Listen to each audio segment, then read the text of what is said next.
Hello, I'm Dana Levenberg, member of the Assembly representing the 95th Assembly District in New York. Welcome to my podcast series, Building Healthy Communities. My mission as a legislator is to build healthy communities in every sense of the word, environmentally healthy, economically healthy, physically and mentally healthy, all through the lens of equity. And in this podcast series, I speak with leaders, advocates, and others who are helping to build healthy communities here in the 95th Assembly District and beyond. Through these conversations, we have an opportunity to share information and resources for local residents, news that hopefully you can use. So I am so happy today that I am joined by Shannon Roback, the Science Director of Riverkeeper. Riverkeeper is an organization that works to advocate for a safe and clean Hudson River and its surrounding water bodies, which I'm sure we will talk about. Shannon, you have an MS degree, I think more than one, and a PhD in environmental science, and engineering. I think you've been doing school for a long time. Before working with Riverkeeper, you were the associate director of the Water UCI Center at the University of California at Irvine and the Environmental Health Science faculty at California State University in Dominguez Hills. You also have worked with many federal agencies and tribes to help improve water systems, machines, and monitors. Today's episode, Shannon, I am hoping that you're going to share more about Riverkeeper, its mission, and the programs they offer, and how we can all work together to make the Hudson River and its tributaries clean and accessible for everyone. So welcome, Shannon. Thank you. So happy to be here. So tell me a little bit about Riverkeeper and its main goals. And I know I addressed a few of them already in my opening, but you feel free to elaborate. Sure. So our mission at Riverkeeper is to protect and restore the Hudson River estuary from its source, the tributaries that feed it, to the sea, and to safeguard the drinking water supplies. There are many throughout the watershed, including New York City's drinking water supply. And we do that through advocacy that is rooted in community partnerships. We have many community partners that make this work possible through science. Including me. Me. Including you.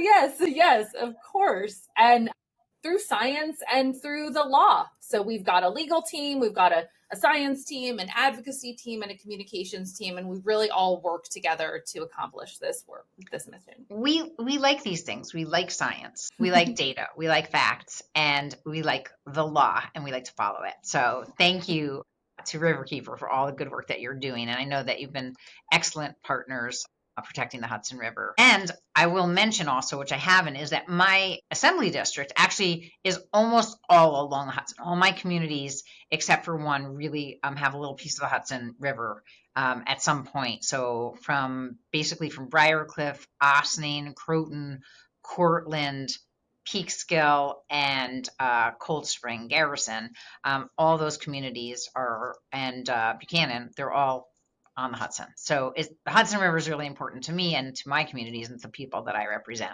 So just wanted to add that. Thank you to Riverkeeper for all of your great work, great advocacy. So I was hoping that you would also just tell me maybe a little bit more about yourself and what brought you to New York and work with Riverkeeper. Sure. So I have been in academia for a very long time, as you noted, either as a student or then as a professor. I've been teaching probably since about 2012. And along with teaching, doing a lot of research, publishing a lot of papers, and I got into this field because I recognized problems. I actually first entered the sort of environmental science field as a surfer. So I was out there in the water and I was surfing, and there were Dorito bags that were floating by. And I was like, this is not right. And I learned that you are not supposed to surf for 72 hours after it rains. And I was confused as to why that might be the case. And that's when I learned that after a rainfall, oftentimes we have sewage that makes its way into water and a lot of things that run off of the land, and those things can actually make you sick. So it's not great to go in the water right after it rains. And so upon learning this, I changed my major to environmental science. I started doing research on water quality, and I did a lot of research on recreational water quality and then drinking water quality. But in academia, it's not really designed to take that research and to do anything with it. And that was always what I wanted to do, was solve the problem, not just to study the problem and understand the problem. That's an important piece. And so I joined Riverkeeper, and that has really given me a fantastic opportunity to take the science, to do more science, and then to work with our legal team and our advocacy team and our communications team to actually put the science to work to make change. So it's been a fantastic transition, and I'm so happy to be here.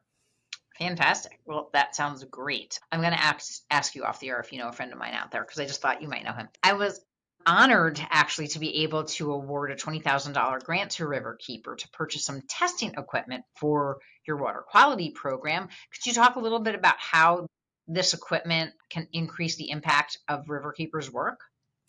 Well, first, I would like to say thank you so much for that support. It really is just absolutely critical to the work that we do. We have a very expansive water quality monitoring program, but we're in the process of expanding it. So this is extremely helpful for us in doing that.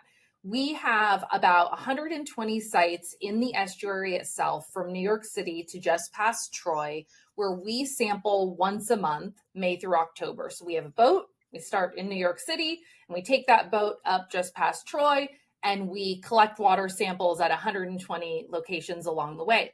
We also have an extensive and amazing volunteer network that collects samples from about 120 other locations on land from different tributaries.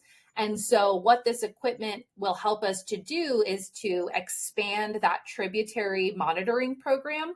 Up to this point, we've only been measuring fecal bacteria in the tributaries, while in the estuary on our boat, we measure fecal bacteria, but we also measure things like temperature that allow us to see how the river is changing with climate change. We measure chlorophyll and phycocyanin that help us understand if there are harmful algal blooms. We measure a number of things in the estuary that we don't in the tributaries right now. And so this equipment is going to help us to measure things like temperature, turbidity, chloride, which will help us understand the impacts of road salt. So we know that road salts are heavily impacting water quality, especially drinking water supplies. New York City released a report earlier this year really outlining the impacts of salt on their drinking water system. And they are such heavy impacts that New York City may have to abandon parts of its system in the next century. So us being able to get out there and measure chloride and measure these other parameters in the tributaries is just absolutely crucial. And this equipment will help us to do that. And I know in the assembly and New York State in general, we're always trying to figure out what alternatives are to the road salt problem, right? Keeping the road safe at the same time as keeping our water clean, which is very challenging, to say the least. But there was one thing that you said that actually I was going to follow up on. Basically, the what's a day in the life of a water sampler, I guess, is what that looked like. And I know what I was going to ask you. I was going to say, could you describe a little bit why the Hudson River's an estuary and what is an estuary, maybe a little bit about the dynamics of the Hudson? Mm-hmm. Sure. So the Hudson River is an estuary, and that means that when you are down around New York City, it's mostly saline, it's mostly salt water, right? It's the ocean. And then as you move because it flows into the Atlantic, right? Mm-hmm. Yeah, exactly. It's just for people watching who may not know. Yeah. Okay. Yeah. Go ahead. Yep. The Atlantic Ocean. Right. And as you make your way up the river, the salt concentration goes down and it becomes more fresh water. So sort of in the northern parts of the Hudson, it's pretty much fresh water with very little salt. And then as you move south, it gets saltier and saltier. And, that sort of dynamic is ever changing with the tides. During high tide, the salt kind of moves north. during periods of drought, the salt moves north. We're actually seeing that right now. We're seeing some of the highest amounts of salt in reaching sort of farthest north than we've seen in a very long time, because with climate change, everything that we've seen is now things are happening sooner and to a higher degree. So, with the drought, this is something that influences where the salt front actually is. And yeah, so that's how an estuary works. Okay, and before you talk about the water sampler, also you mentioned that people do get their drinking water from the Hudson River, but that's not in my district. Just to be clear, it's just a little bit north of my district. I think there's 7 municipalities that actually draw from the Hudson River, at least on my side of the river. Do you have, could you mention if you have more information than just that, or if you could add to that? Yeah. Yeah, sure. So there's a stretch of the Hudson where we have 7, treatment plants, so municipalities who are pulling from this stretch of the Hudson that is roughly between sort of Poughkeepsie and Rhinebeck. There are some other utilities, drinking water utilities, who pull from the Hudson farther north.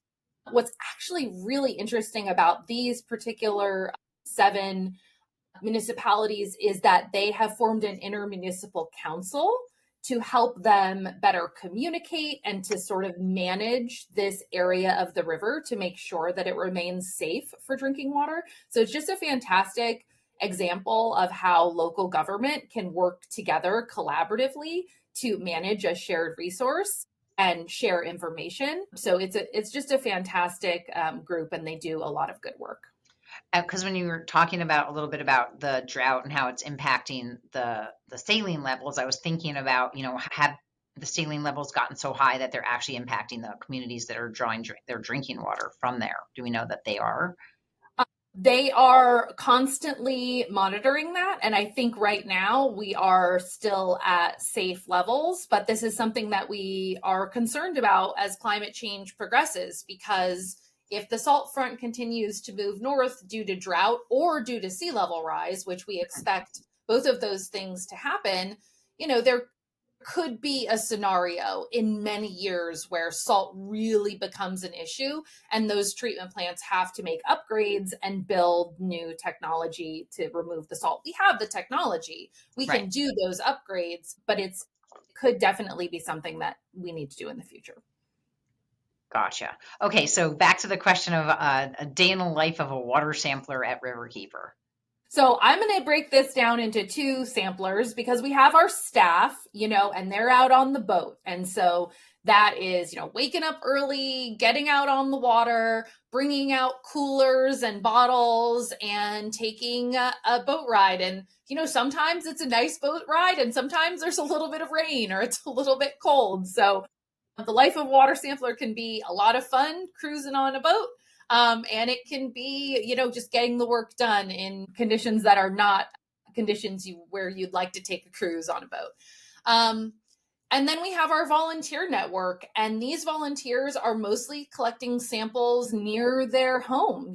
They know the tributary that's flowing through their backyard better than anyone. And so they're a crucial part of our sort of network of partners. Not only are they out there collecting water samples, but they can kind of keep an eye, and and many people are letting us know, I'm seeing something here that I don't normally see. There's a lot of weird green, maybe algae that I'm seeing. I thought you should know. So, they're getting out there in the field, they're putting on their gloves and their bottles, they're collecting the water, and they're bringing it to us. We have a small laboratory in Kingston, and we're analyzing the water there. So basically they're just scooping up water, or are they scooping it into specific kind of containers, or, what is that?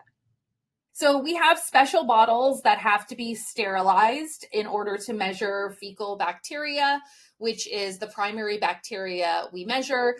That comes from human fecal matter, can come from animal fecal matter. And the reason that we measure that is that if you swim in an area that has a high amount of fecal bacteria, you may risk gastrointestinal illness, and it's sort of an indicator that there could be other types of pollution there. And so we sterilize those bottles, they collect the sample in the bottle, they put it on ice in a cooler, they bring it to the laboratory in Kingston, and then we begin processing it right away.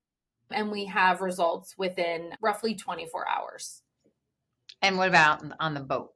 Are they doing the same thing, or there's Yes. different equipment on the boat? Hmm. Yeah, that's the Yep. same thing. Oh, okay. We actually have a mobile laboratory on the boat. So we collect those samples on the boat. They go into the incubator, and then we are able to collect that data and get those results while we're on the river, or sometimes we stop at the lab and we do some of the sample reading at the lab as well. Very cool. So one of the things we've been talking a lot about up in Albany is PFAS, PFAS, and PFOAS. What they are doing in our water, what they do to our water, and other organisms in and out of the water. Maybe you can talk about that a little bit, and what are we seeing in that area in terms of sampling and stuff like that. Yeah. If you're picking that up. Sure. So we have not done PFAS monitoring ourselves in the river this year.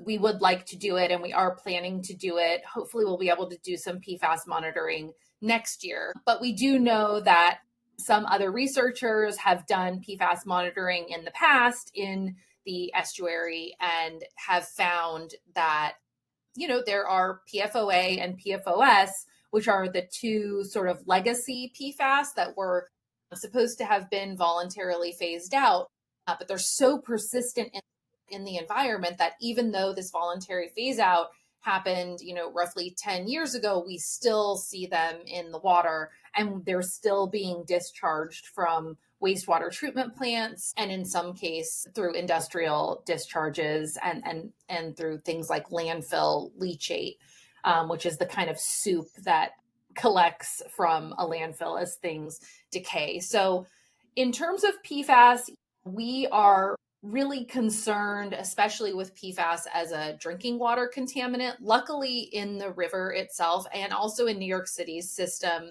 there are not huge PFAS burdens that make the drinking water unsafe. All of those systems have really low levels of PFAS, but there are definitely some communities throughout the watershed who have PFAS contamination in their drinking water. So in Newburgh, for example, there was a contamination of the water supply, and the community had to move off of their reservoir that had become contaminated and have a whole nother water source. Luckily, the remediation of the PFAS contamination, which is at most likely originating from the Stewart Air National Guard base, we've just got the first remediation plan released about a week ago, the draft plan. So we're really, really excited because the cleanup is starting at that site.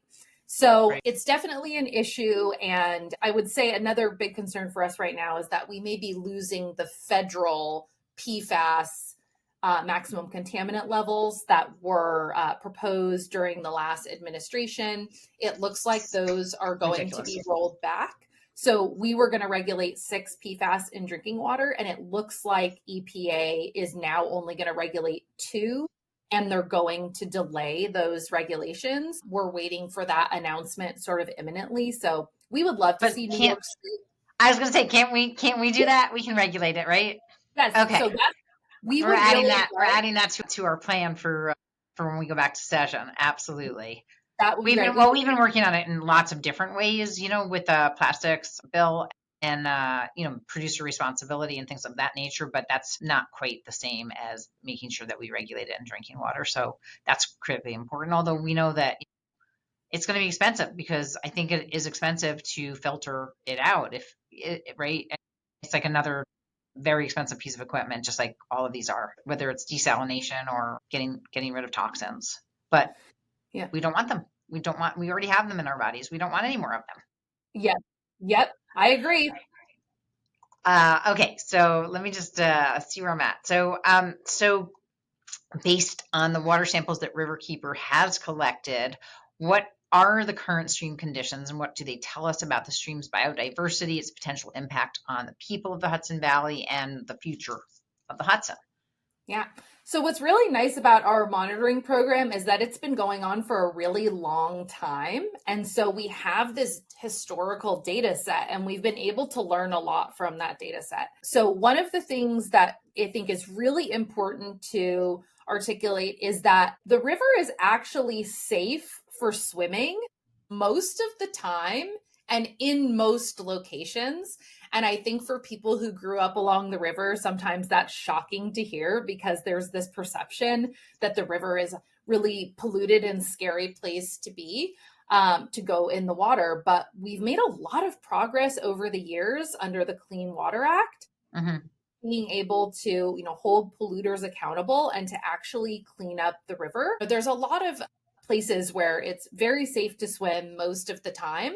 And what our data set has told us is that definitely after it rains, you want to exercise caution. There are certain sites where the rain makes a really big difference in water quality, sites especially that are close to combined sewer overflow outfalls or sometimes wastewater treatment plants or other sort of big sources of polluted runoff. And so at those sites, after it rains, you definitely want to wait 48 to 72 hours. But there are other sites where the rain actually doesn't impact the water quality much at all. Really awesome announcement I have is that we just released a new water quality data portal, and that was funded in by Chuck Schumer's office. We Great. made the official announcement 2 days ago. So Oh, you great. can go on the Riverkeeper website. You can see all of the places where we monitor. You can click on the site that's close to you, and you can actually see what percent of the time the site was safe for swimming. You can see what percent of the time it was safe for swimming after it rained, and what percent it was safe when it was dry weather. You can look at the historical data there. There's all kinds of really interesting things also on the map, sources of pollution, where environmental justice communities are. You can also learn about the safety of your drinking water on that portal and fish advisories. So if you're going to catch fish, what fish is safe to eat. It's a really Great. great I wonder if we tool. can pop that. It would be great to somehow put that up on the screen. I don't know if we can do that, but I'd love to figure that out. So that portal, yeah, that's going to be good for me because I like to jump into the Hudson at least once a year for the polar plunge. So it's Yeah. good to know. And Austin, unfortunately, when I was town supervisor, we tried very hard to, we've been working on it. I know that the current town supervisor is continuing to work on it, but it is very close to the wastewater treatment plant. So we know that after heavy rains, you do have to wait before you go in the water. And, I'm curious to look at that portal though and see what the historic data is as well. It is So just a that is fantastic great. tool. And so you talked a little bit about the changes and cleaning up of the Hudson over the last 10 plus years. And obviously it is much cleaner than it ever was. I know we're all grateful for that, but unfortunately still not as clean as we want it to be. So we're going to keep working on that. But in terms of climate change and global warming, what are you seeing in those types of changes over the last 10 years? And what do you think it portends for the Hudson and for our future?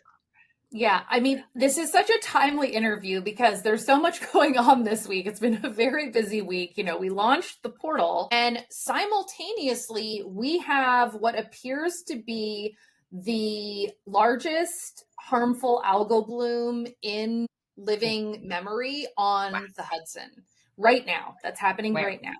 where is it? It's mostly centered around Kingston. Okay, that's not good. And so what we are doing, we are out there, our science team and our advocacy team are out there. We're collecting data, we're making visual observations, we're working with drinking water treatment plants, we're working with Department of Health, we're working with DEC to just make sure we can understand this bloom, make sure everyone's safe. And the good news is that, the drinking water is all safe. So the Hudson 7 drinking water, That's they're good to able know. to deal with this problem. But I think what is, interesting here is that the sort of traditional thinking about these harmful algal blooms that are caused actually by the growth of cyanobacteria, they look like algae because they're green, but they're actually a type of bacteria. And the reason that they're a concern is that they release toxins. So you can make people sick. You don't want to swim if there's a harmful algal bloom. And you have to make sure your drinking water treatment plant can treat it, which most can pretty easily. It's really great from that perspective. But, we don't want to see more of these, especially for swimmers. The traditional thinking is that the river didn't really see blooms, that we mostly saw them in tributaries. We mostly saw them where the water was stagnant, where the water was hot, and where Mhm. there were a lot of nutrients. And the river is not very stagnant, it's a big flowing Sure. river. So this is really unprecedented, and it is, climate change is definitely playing a part here because we need warmer water temperatures, and we often see HABs also associated with drought conditions. So this is, unfortunately, this is something that we expected. We would say Mm. as climate change progresses, we may begin to see HABs in the river, and here we are. So, it's Well, I do have a bill about nutrient inactivants, so we'll have to talk offline about that yeah. because I'm still trying to get that to move. And I know that there's been some pushback, so I'd love to hear where Riverkeeper stands on that. So just tell me a little bit more about, we're sort of almost at the end of our 30 minutes.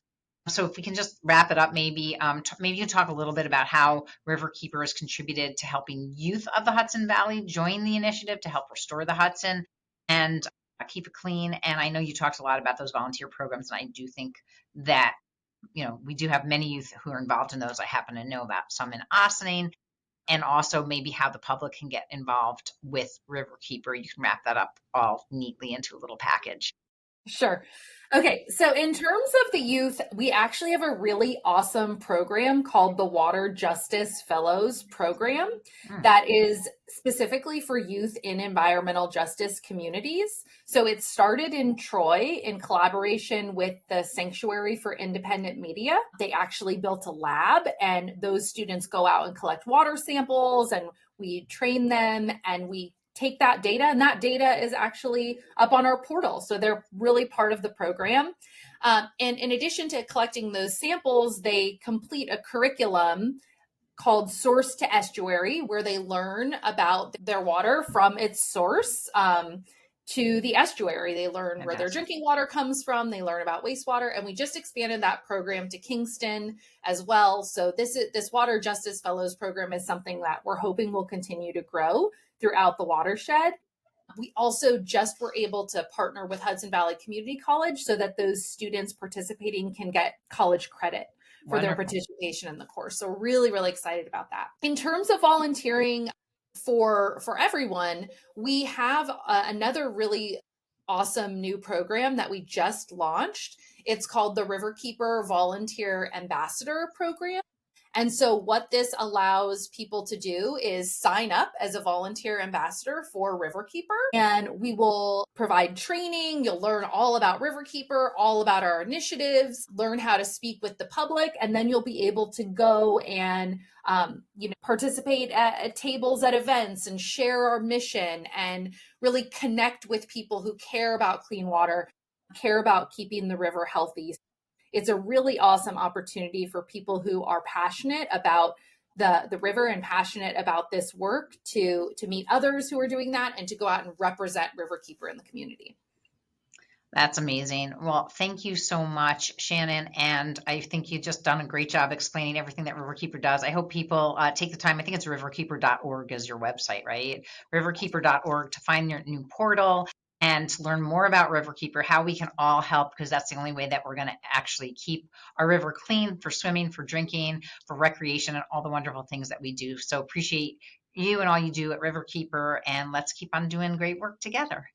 Well, and thank you so much for your support and all the amazing work that you do. Thank you so much. Thank you. Okay.